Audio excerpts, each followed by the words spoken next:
Good afternoon. I am City Commissioner Scott Maddox, and I'm proud to be from the northern gate of the Sunshine State where thousands live and millions wish they could. We are Tallahassee.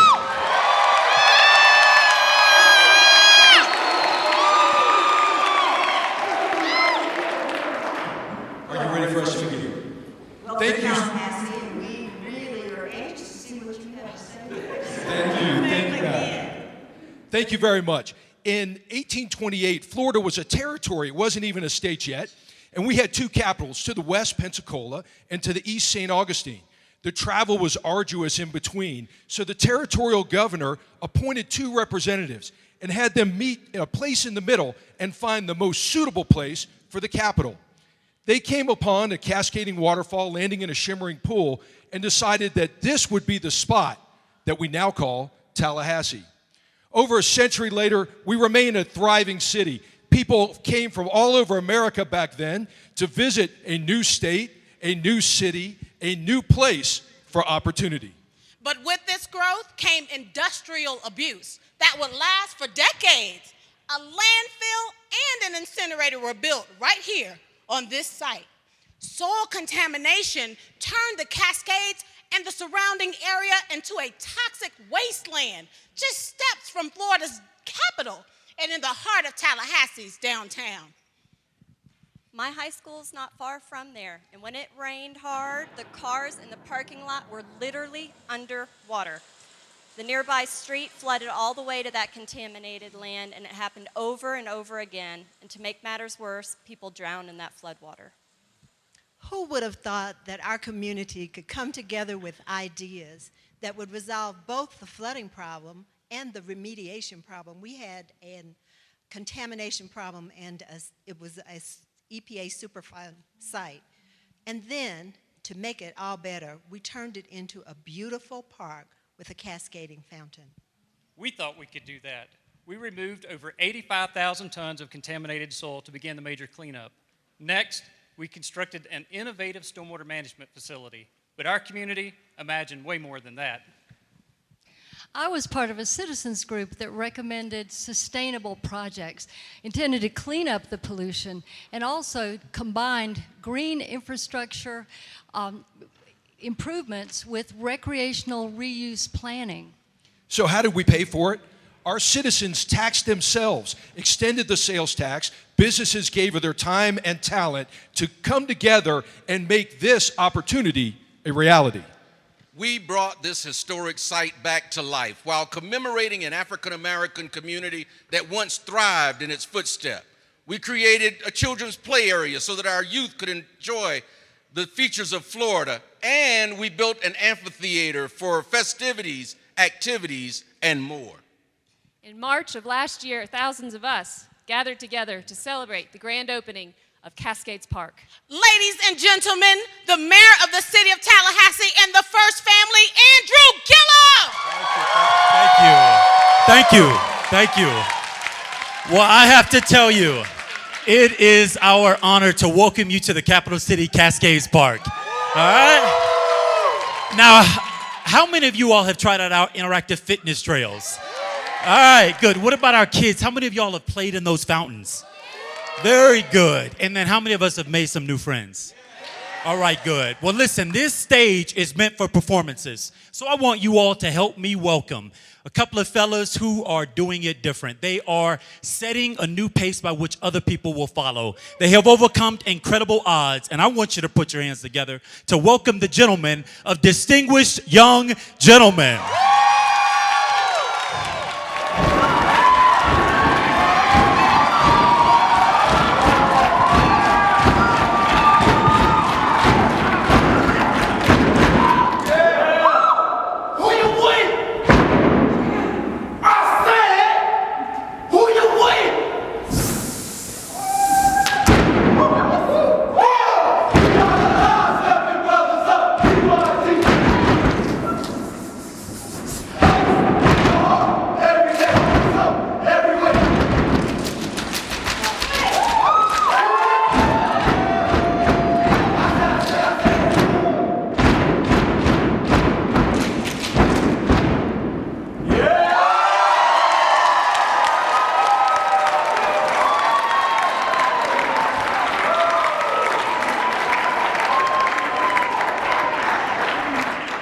Tallahassee, we have a big problem with violent crime when someone is arrested.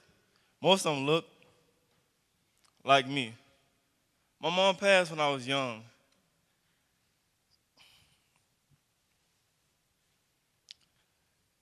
After that, it was hard times.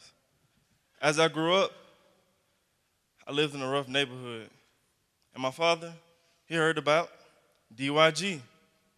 Now I'm taking SAT and SAT prep classes, going to sessions with police officers, talking about all kinds of things to keep myself headed in the right direction.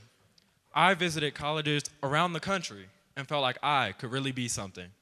We took our Stop Sagging and Start Swagging classes to the elementary and middle schools.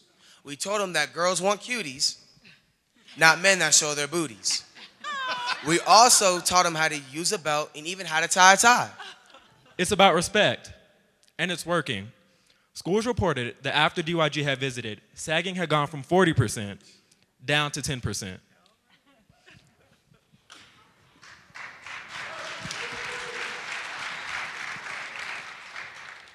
Three friends who have recently graduated from Florida A&M University has seen too many black men just giving up.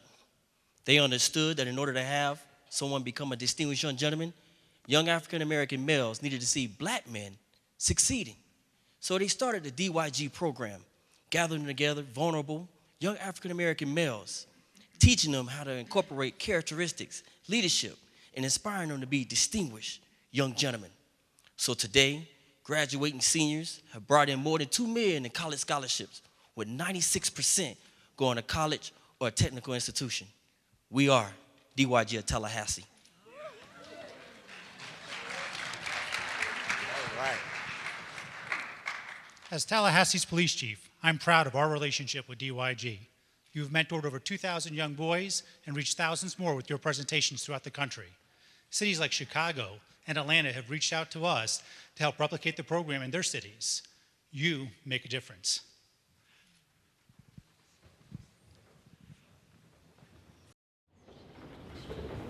And 50 large, a school system and community collaboration, addressing the achievement gap in gang violence. With both DYG and 50 large, we are changing the lives of vulnerable young men in Tallahassee.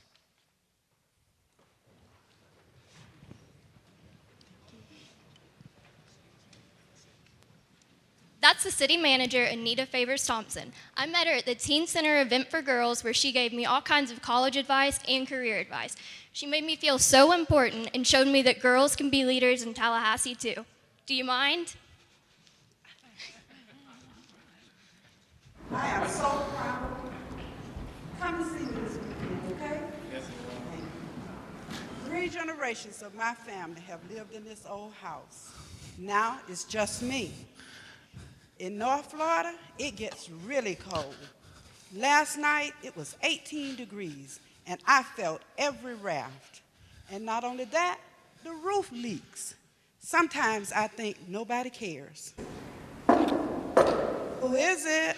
My name is Delmus Barber, and I'm with the City's Neighborhood Reach program. And we've come to see what we can do to help keep your house warm and to save you money. What did you say? Are you serious? Yes, ma'am. We've come to put weather stripping around your doors. We want to put caulking around your windows. We want to put insulation into your attic, and it's all free. Well, come on in.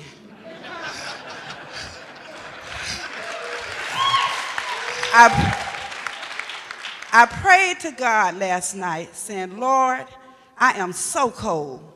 Help me. I don't know what to do. And now here you are, knocking on my door this morning. It's a blessing. Let's get started. Thank you, Lord. The REACH program has helped over 6,000 families get new energy-efficient water heaters, air and cooling systems, CFL light bulbs, and much, much more. And REACH is an organization that provides services, resources, and information in our community.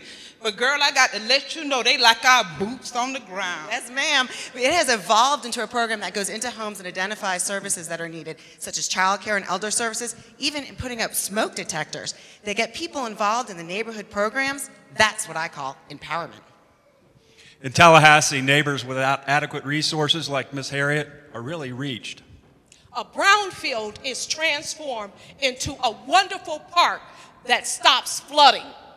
Vulnerable young men become distinguished young gentlemen and leaders of tomorrow. We heard, we held, we think, we talk, we meet, we argue, we plan, we listen, we find solutions. We are Tallahassee. What do we do if we have more problems? Well, it looks to me like you already know the answer to that. Just like long ago when we met in the middle, you'll continue to look for and find common ground. Tallahassee. Where it all